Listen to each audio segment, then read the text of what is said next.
Интензивните врнежи од дожд во предпладневните часови се добредојдени за земјоделството, тврдат експертите.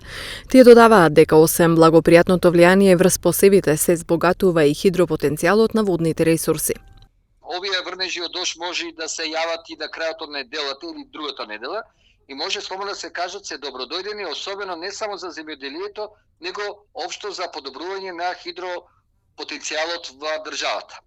Велам за добродојдени се затоа што знаеме дека зимата беше релативно топла, со изостанување или без пообилни врнежи од снег, кои што во овој пролетен период би ги наполнил не само акумулацијата со вода, него исто така ќе допринесе и за подобар воден режим и на самите почви. Ивановски додава дека особено е важно да има доволно количество дождови за да може земјата да го надомести летниот сушен период.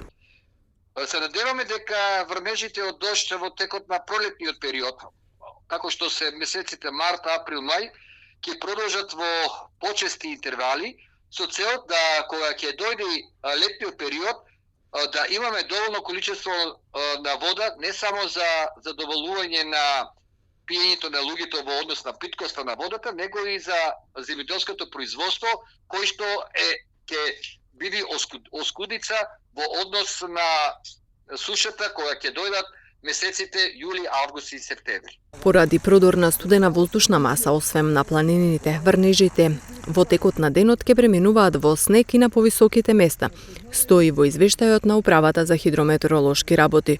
Кон крајот на денот и во текот на ноќта појава на снег ќе има и на некои пониски места.